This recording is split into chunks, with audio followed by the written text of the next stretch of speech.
Hello everyone, I am Dr. N. Ramadevi, lecturer in political science. నేను ఈరోజు మ్, భారత రాజనీతి తత్వ విచారం అనేటువంటి పేపర్లో భాగంగా sources of ancient Indian political thought అనేటువంటి టాపిక్తో మేము ముందుకు వచ్చాను. ఇది బిఏ థర్డ్ సెమిస్టర్ అలాగే సిక్స్త్ సెమిస్టర్ చదివేటువంటి విద్యార్థులకి ఈ పాఠ్యాంశం అనేది ఉపయోగకరంగా ఉంటుంది. నేను ప్రధానంగా ఇందులో భారత రాజనీతి అంటే ప్రాచీన భారత రాజనీతి తత్వశాస్త్రానికి సంబంధించినటువంటి మూలాధారాల గురించి చర్చిస్తాను.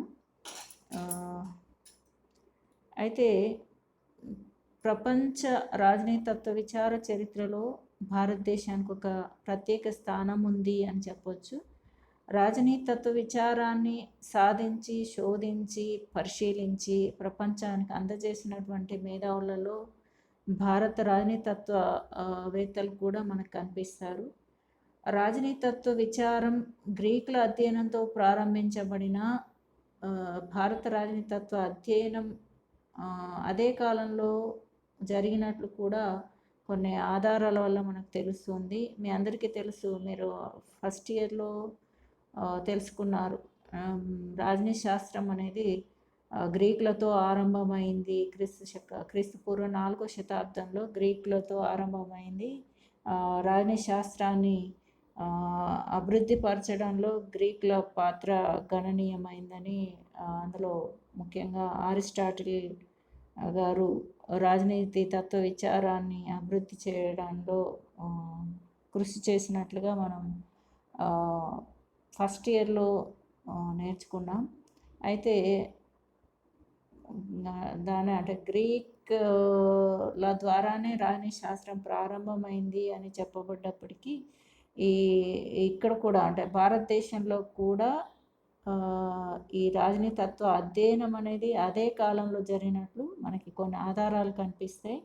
అయితే క్రీస్తు శకం 1920-1930 మధ్య కాలంలో రాజనీతి తత్వ విచార అధ్యయనం గురించి తీవ్ర చర్చ అనేది జరిగింది.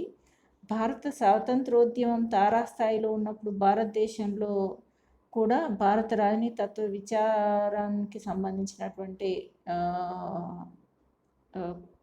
అంటే తత్వ విచార కోవిదులు ఎవరైతే ఉన్నారో అంటే ముఖ్యంగా అంటే ఆ రోజులలో అంటే కౌటిల్యుని యొక్క అర్థశాస్త్ర ప్రతులు దొరకడంతో భారత రాజనీతి తత్వశాస్త్రాన్ని గురించి అధ్యయనం చేయడం అనేది జరిగింది. అలాగే కౌటిల్యుడు అంటే అతను ప్రజ్ఞావంతమైనటువంటి విశ్లేషణలో రాజనీతి, నైతిక భావాలు, మత విషయాలు అనేవి తన అర్థశాస్త్రంలో వివరించిన విధానం రాజనీతి శాస్త్ర విమర్శకులను కూడా ఆశ్చర్యంలో ముంచెత్తింది. చరిత్రపరంగా చూసిన అలెగ్జాండర్కు చంద్రగుప్త మౌర్యుడు సమకాలికుడైతే అరిస్టాటిల్ పాలిటిక్స్ గ్రంథం రాసే నాటికి కౌటిల్యుడు కూడా అదే సమయంలో అర్థశాస్త్రం రచించినట్లు మనకి తెలుస్తుంది. దీన్ని బట్టి ప్రపంచ రాజనీతి తత్వ విచార పరిధిలో ఏ దేశానికి తీసిపోని రాజనీతి తత్వ విచారం భారతదేశంలో కూడా ఉందని మనకి స్పష్టమవుతుంది. అయితే ప్రాచీన కాలం నాటి భారతీయ రాజనీతి తత్వాన్ని క్రమబద్ధంగా పొందుపరిచేటువంటి వ్యవస్థ అనేది లేకపోవడం వల్ల మనం సంపూర్ణంగా దాన్ని అధ్యయనం చేసే వీలు అనేది లేకపోయింది. అందువల్లనే సోలెటోర్ అనేటువంటి తత్వవేత్త ఒక కొటేషన్ ఇచ్చాడు. ఆ కొటేషన్ ఒకసారి మనం గమనిద్దాం. The history of ancient Indian political thought is the story of great minds that evolved political institutions and guided Hindu society for nearly 3 millennium. Its significance lies also in the fact that it deals with a vast country which has had a civilization that goes back to at least 5,000 years from now and which witnessed the rise and fall of many kingdoms and empire in the course of it's long and eventful history అని coat చేయడం అనేది జరిగింది. అంటే దీన్ని బట్టి మన భారత రాజనీతత్వ విచారానికి ఎంతో చరిత్ర ఉంది. అంటే 5,000 సంవత్సరాల క్రితం నాటిదిగా ఈయన చెప్తున్నాడు. అంటే ఎన్నో రాజ్యాలు, రాజరికాలు అంటే అంటే తన చరిత్రలో ఎన్నో రాజ్యాలని, రాజరికాలను దాచిపెట్టుకున్నటువంటి సంస్కృతి ఉన్నటువంటి భారత రాజనీతత్వ విచారానికి ఉంది అని చెప్పేసి ఈయన చెప్తూ ఉన్నాడు. కాబట్టి భారత రాజనీతత్వ అంటే విచారం అనేది చాలా ప్రాచీనమైంది అని దీన్ని బట్టి ఈయన ఇచ్చినటువంటి కొటేషన్ బట్టి మనం అర్థం చేసుకోవచ్చు. అయితే ప్రాచీన భారతదేశంలో రాజనీతి శాస్త్రం అనేది ఒక ప్రత్యేకమైనటువంటి స్వతంత్ర శాస్త్రంగా అభివృద్ధి చెందిందని కూడా మనం తెలుసుకోవచ్చు. అలాగే హిందూ తత్వ శాస్త్రంలో ఒక ప్రధాన భాగంగా కూడా రాజనీతి శాస్త్రం ఉండేదని కూడా చెప్పొచ్చు. రాజనీతి శాస్త్రానికి సమాజ వ్యవస్థకు కూడా సన్నిహిత సంబంధం ఉండేది. అలాగే ప్రాచీన భారతదేశంలో గణతంత్ర రాజ్యాలు అనేవి ఉన్నప్పటికీ రాజరికమే ప్రధానమైనటువంటి ప్రభుత్వ విధానంగా ఉండేది. అందువల్లనే ప్రాచీన భారత రాజనీతి తత్వ విచారంలో రాజరిక గణతంత్ర రాజ్యాల ద్వారా మనకు కొన్ని ఆధారాలను కనిపిస్తూ ఉంటాయి. ముఖ్యంగా భారత రాజనీతి తత్వ విచారంలో మనకి అంటే అదొక లోతైన విజ్ఞాన గని వంటిది. దాని లోతుకు పోయిన కొద్దీ అపారమైనటువంటి విజ్ఞానం మనకు లభిస్తూ ఉంటుంది. క్రీస్తుపూర్వం 500 సంవత్సరం నుండే అనేకమైనటువంటి రచనలు కూడా చేసినట్లు మనకు స్పష్టమైనటువంటి ఆధారాలు ఉన్నాయి. ప్రాచీన భారత రాజనీతిని తెలిపేటువంటి ఆధారాలలో కొన్ని ముఖ్యమైనటువంటి ఆధారాల్ని ఇక్కడ నేను పొందుపరచడం జరిగింది. అవేంటో ఒకసారి చూడండి. వేదాలు, మహాభారతం, రామాయణం, మనుస్మృతి, అర్థశాస్త్రం అంటే ఇది కౌటిల్యుని అర్థశాస్త్రం, స్మృతులు, కామందక నీతిసారం,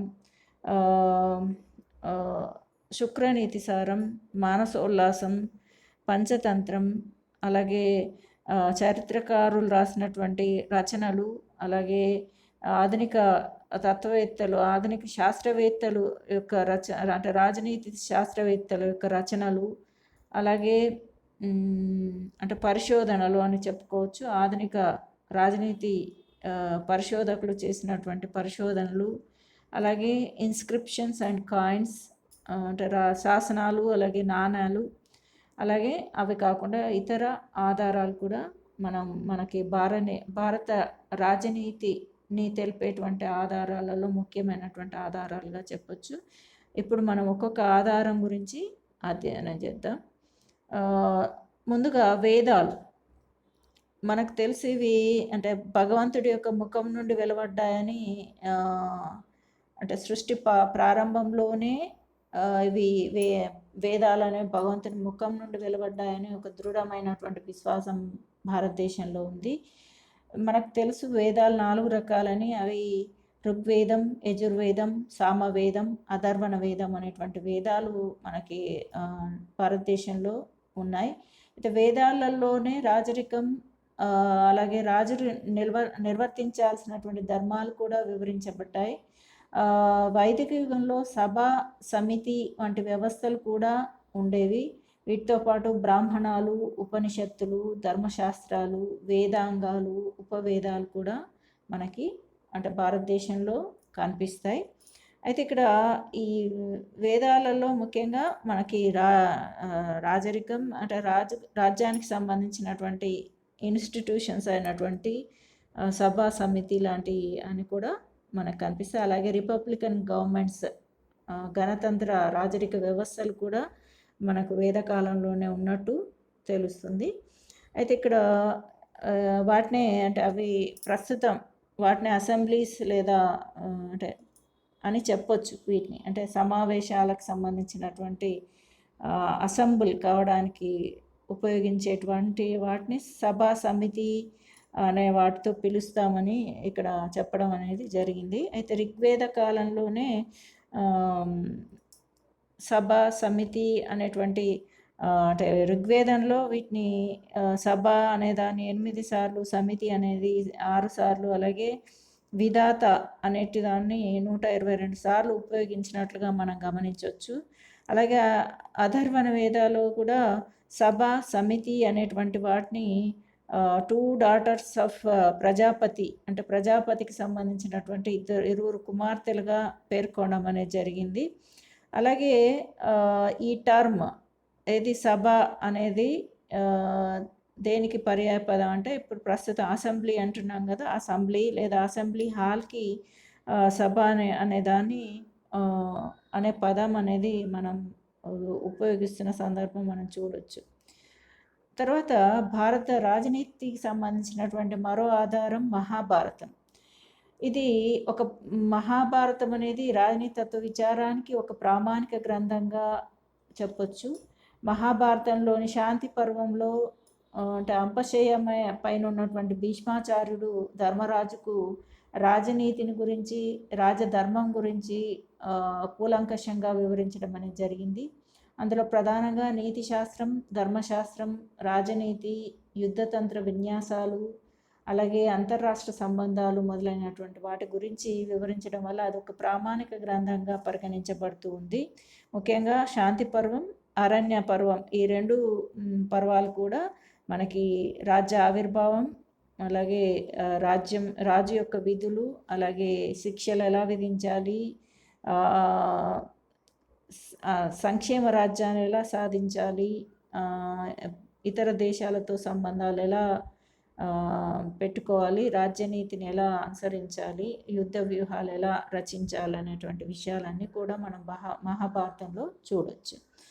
తర్వాత రామాయణం అనేది కూడా ఒక ప్రామాణిక గ్రంథం అని చెప్పొచ్చు. ఇది వాల్మీకి రామాయణంని ప్రామాణిక గ్రంథంగా చెప్పొచ్చు. ఇది సంస్కృతంలో రచించడం అనేది జరిగింది. ఇది 7 ఖండాలతో కూడుకొని ఉంటుంది.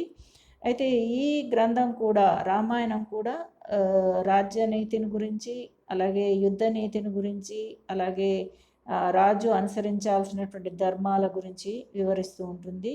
ఇక్కడ రామరాజ్యం అనేటువంటి పదం అనేది చాలా ప్రజాబాహుల్యాన్ని పొందినట్లుగా మనం చెప్పొచ్చు. రామరాజ్యం అంటే రాముడు పరిపాలించినటువంటి రోజులలో ప్రజలందరూ కూడా సుఖ సంతోషాలతో సుభిక్షంగా ఉన్నారు కాబట్టి అటువంటి అంటే పరిపాలన అనేది ఆ రాముడి పరిపాలనా విధానాన్ని పోలి ఉండాలి, అలాంటి రాజ్య విధానం కావాలి అనేటువంటి ఉద్దేశంతో అంటే సుపరిపాలన ఉన్నటువంటి రాజ్యాన్ని రామరాజ్యం అని పేర్కొనడం అనేది జరుగుతూ ఉంటుంది.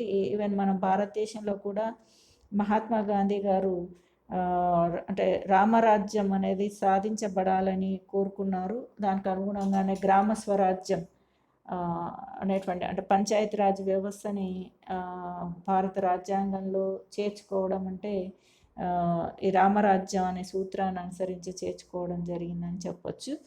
తర్వాత మనకి ప్రాచీన భారత రాజనీతి మూలాధారాలలో మనుస్మృతి కూడా ఒకటి.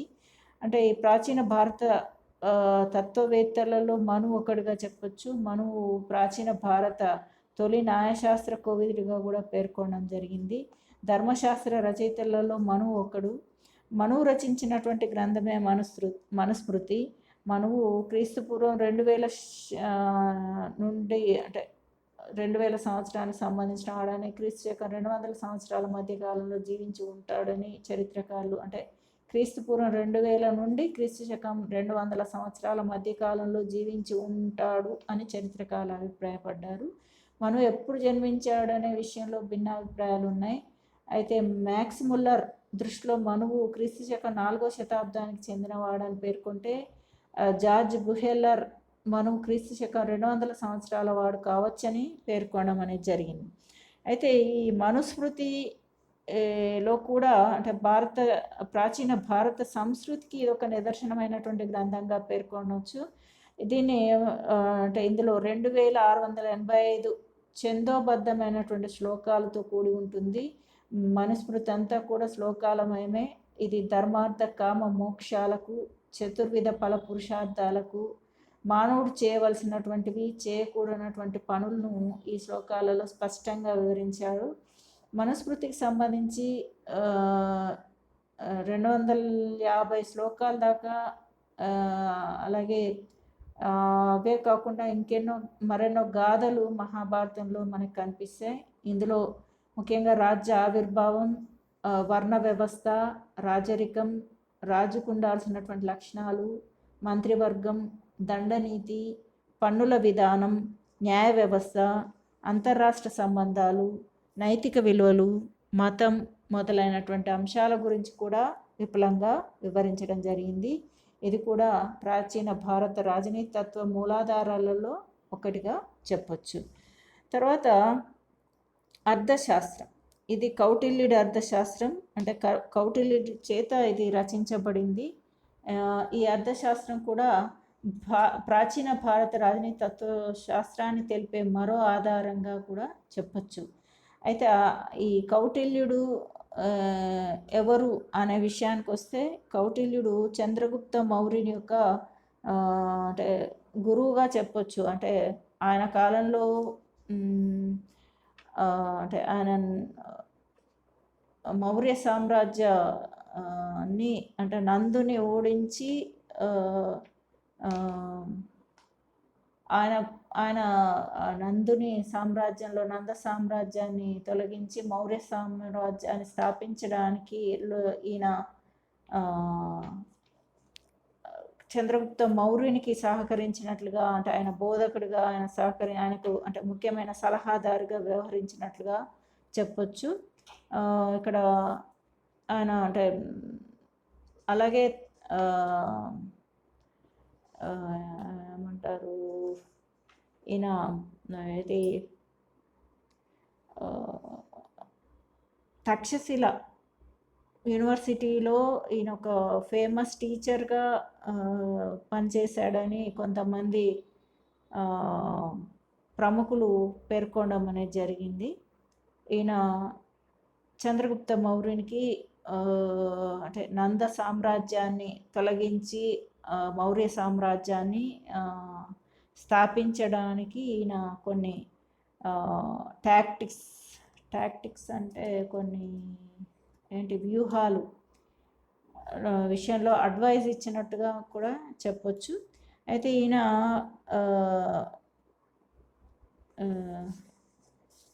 చాలామంది పొలిటికల్ థింకర్స్ యొక్క అంటే ఈయన రచించినటువంటి అర్థశాస్త్రం అనేటువంటి గ్రంథం ఎంతోమంది రచయితలు, తత్వవేత్తల యొక్క దృష్టిని ఆకర్షించిందిగా చెప్పొచ్చు.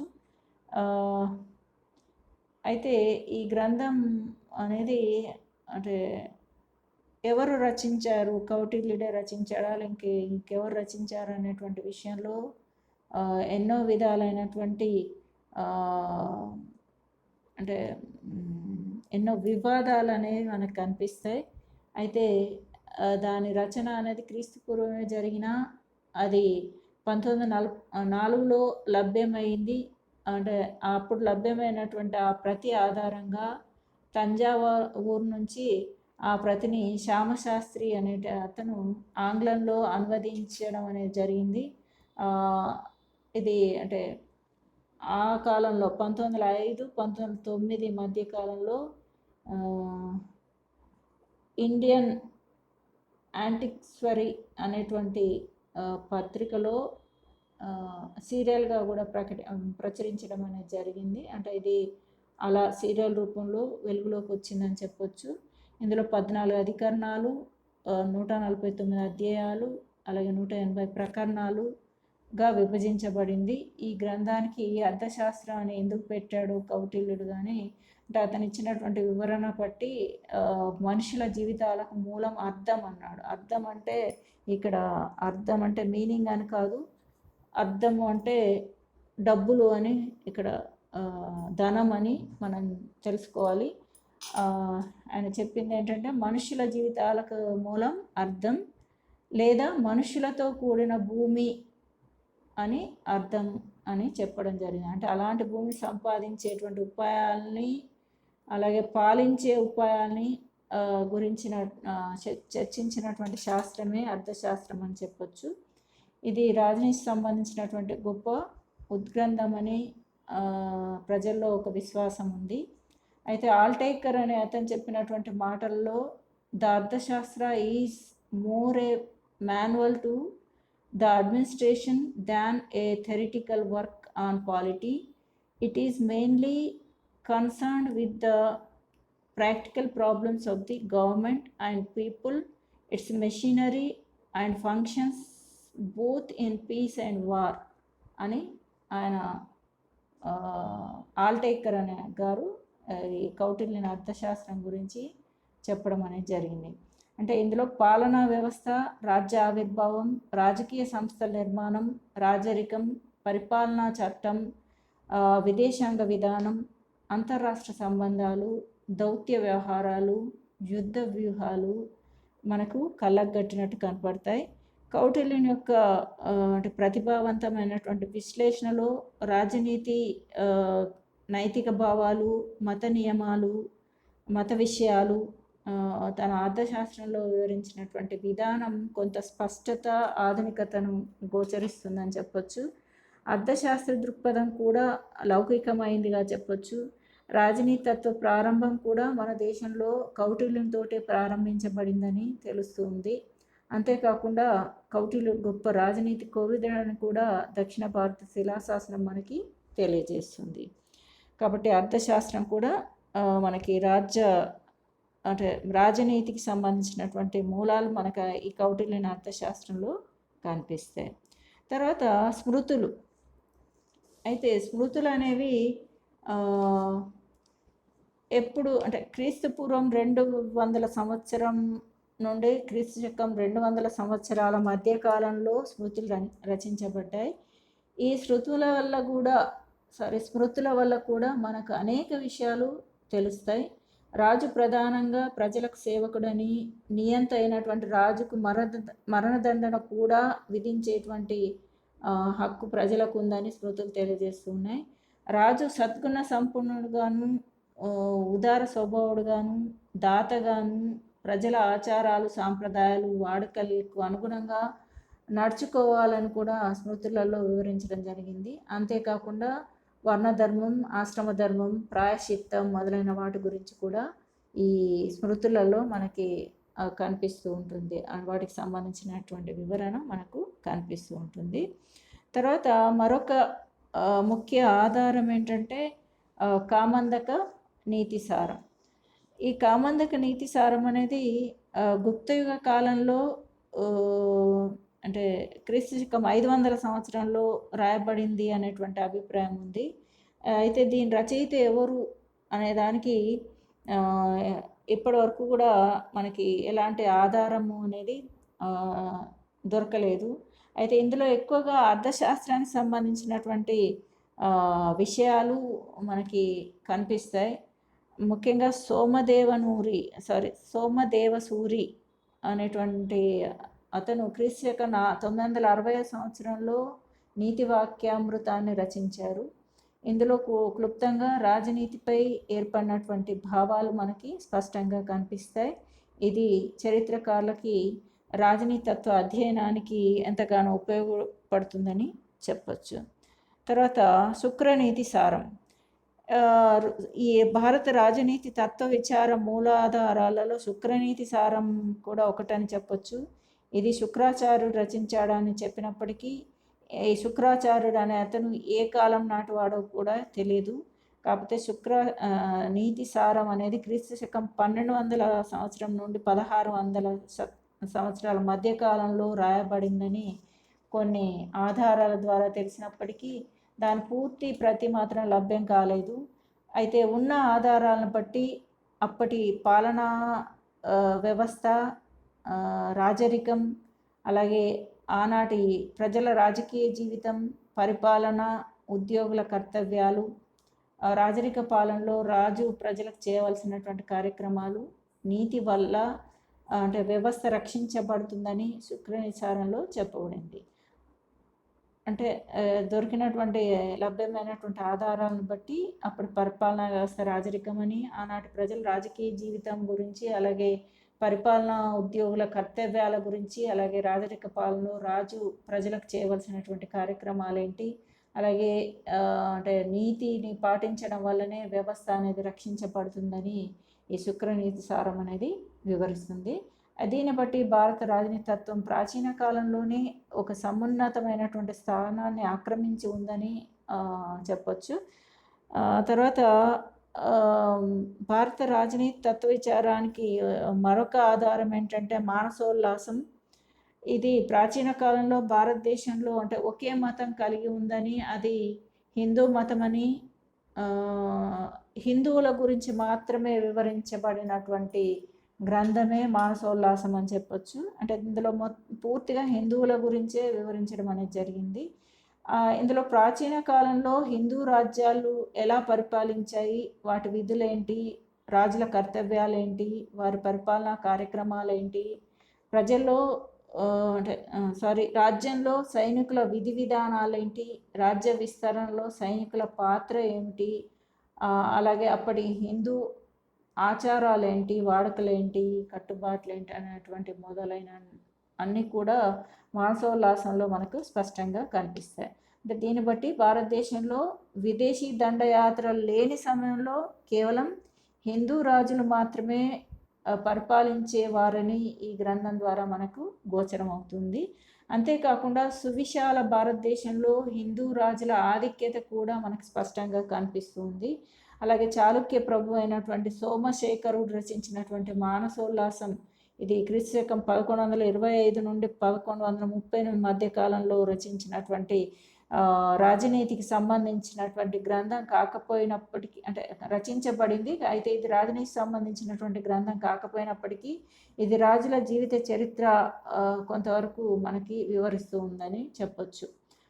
సోమశేఖర అంటే చాళుక్య ప్రభు అయినటువంటి సోమశేఖరుడు రచించినటువంటి మానసోల్లాసం అనేది రాజనీతికి సంబంధించినటువంటి గ్రంథం కాదు, కానీ కాకపోయినా అది రాజుల జీవిత చరిత్రను వివరించినటువంటి గ్రంథంగా చెప్పొచ్చు. తర్వాత మరొక ముఖ్య ఆధారం పంచతంత్రం. పంచతంత్రం గురించి మీరు చిన్నతనంలో కథలుగా చదువున్నారు. అది ముఖ్యంగా జంతువుల మధ్య జరిగేటువంటి అంటే జంతువుల మధ్య సాగేటువంటి కథనంగా చెప్పొచ్చు. ఇది విష్ణు శర్మ సంస్కృతంలో పంచతంత్రాన్ని రచించాడు. దీంట్లో ఏంటంటే ముఖ్యంగా జంతువుల మధ్య అంటే స్టోరీస్, జంతువుల కథల్ని ఒక సుందరమైన రీతిలో రచించారు. ఇది ముఖ్యంగా అంటే నైతిక పిల్లల్లో మోరల్ వాల్యూస్, అంటే చిన్నపిల్లల్లో అలాగే రూలర్స్లో కూడా మోరల్ వాల్యూస్, సోషల్ సామాజిక విలువలు, రాజకీయ విలువలు పెంపొందించడానికి ఇది అంటే అడవిలో ఉన్నటువంటి జంతువుల మధ్య జరిగేటువంటి సంభాషణలు రూపంలో ఇది ఉంటుంది. అయితే ఇది దీంట్లో అంటే ముఖ్యంగా జంతువుల మధ్య జరుగుతున్నటువంటి సంభాషణ అయినప్పటికీ దీంట్లో మనకి అంటే రాజకీయాల గురించి, అలాగే పరిపాలన గురించి, అలాగే అంటే ఈ ఎవరైతే అంటే దానికి సంబంధించినటువంటి వివరాలన్నీ కూడా పాలకులకి, పాలితులకి తెలియజేసే విధంగా పంచతంత్రం అనేది అంటే బోధించే విధంగా ఉంటుందని చెప్పొచ్చు. అంటే పంచతంత్రంలో కూడా మనకి ప్రాచీన భారత రాజనీతికి సంబంధించినటువంటి అంశాలు మనకి కనిపిస్తాయి అని చెప్పొచ్చు. తర్వాత ఇది అంటే చరిత్రకారుల రచనలలో కూడా భారతదేశంలో ప్రాచీన కాలంలోనే రాజనీతికి సంబంధించినటువంటి మూలాలు ఉన్నాయి అని చెప్పొచ్చు. ముఖ్యంగా మెనీ హిస్టోరియన్స్ అంటే చాలామంది చరిత్రకారులు, ముఖ్యంగా దాంట్లో పాహియాన్, హుయాన్ సాంగ్ అలాగే మెగస్తనీస్ వాళ్ళు రచించినటువంటి గ్రంథాలలో మనకి అంటే రాజనీతికి సంబంధించి భారతదేశంలో పరిపాలనకు సంబంధించినటువంటి ముఖ్యమైనటువంటి సమాచారాన్ని వాళ్ళు అందించడం అనేది జరిగింది. వారి రచనల ద్వారా అందించే ప్రయత్నం చేశారు. అలాగే ఆధునిక పరిశోధకులు కూడా వారి పరిశోధనలలో భారత రాజనీతికి సంబంధించినటువంటి అనేక పరిశోధనలు చేసి ఇక్కడ వాటిని వాటి ఫలితాలను కూడా తెలియజేయడం జరిగింది. అయితే వారి పరిశోధనా ఫలితాల మూలంగా మనకు ఎన్నో విషయాలు వెలుగు చూసాయి. అంటే ఎన్నో తెలియని విషయాలన్నీ కూడా వెలుగు చూసాయి. ముఖ్యంగా ప్రముఖ చరిత్రకారులు, పురావస్తు శాస్త్ర అధ్యయనకారులు యొక్క పరిశోధన కృషి ఫలితంగా అనేక విషయాలు వాస్తవంలోకి వచ్చాయని చెప్పొచ్చు. వారిలో ప్రధానంగా బేనీ ప్రసాద్, ముజుమ్దార్, కోంగే, అలాగే కేపీ జైస్వాల్, ఆల్టేకర్, భండార్కర్, దేవి ప్రసాద్, సోలాటూర్, ఘోషాల్ లాంటి వారి రచనలు అనేవి, వారి పరిశోధనలు అనేవి మనకి అనేక వాస్తవాల్ని వెలికి తీయడంలో ఉపయోగపడ్డాయని చెప్పొచ్చు. అలాగే వారు రాసినటువంటి రచనలు ఒకసారి మనం గమనిద్దాం. బెనర్జీ రచించినటువంటి public administration in ancient India, అలాగే బేనీ ప్రసాద్ రచించినటువంటి theory of government in India, అలాగే ఎస్ ఆల్టేకర్ రచించినటువంటి state government in ancient India, Devi Prasad రచించినటువంటి the state in ancient India, అలాగే బినయ్ కుమార్ సర్కార్ రచించినటువంటి political institutions and theories of Hindus మొదలైనటువంటి గ్రంథాలన్నీ కూడా ప్రాచీన ప్రభుత్వాలు, ప్రాచీన రాజకీయ వ్యవస్థలు, పాలనా సంస్థలు, వాటి ముఖ్య కర్తవ్యాల గురించి వివరించాయి. అయితే ఈ ఆధునిక రచయితల పరిశోధన ఫలితంగా అనాదిగా భారతదేశంలో మరుగున పడి ఉన్నటువంటి ఎన్నో విషయాలు వెలుగు చూశాయి. అంతేకాక ఆధునిక దృక్పథంలో అంటే మనం నిత్యం అనుసరిస్తున్నటువంటి కొన్ని ఆచారాలు, సాంప్రదాయాలు, అలాగే కట్టుబాట్లు, నడవడికలు కొన్ని ఈ రచయితల పరిశోధనల ద్వారా ప్రాచీన కాలంలోనే ఆచరించబడినట్లు స్పష్టమవుతుంది. అలాగే ఇన్స్క్రిప్షన్స్ అండ్ కాయిన్స్ అంటే రాతి శాసనాలు, రాగి పలకాలు, అలాగే నాణాలు. అయితే ఈ శిలాశాసనాలు, రాగి పలకాలు, నాణాలు మొదలైనవన్నీ కూడా ప్రాచీన రాజనీతి సంస్థల గురించి అనేక విషయాలు తెలియజేస్తాయి. మెగస్తనీస్ రచించినటువంటి ఇండికా అనేటువంటి గ్రంథం నాణాలు, శాసనాలు, శిలాఫలకాలకు సంబంధించినటువంటి అధ్యయనాల్లో అతి ముఖ్యమైనటువంటి ఆధారంగా చెప్పొచ్చు.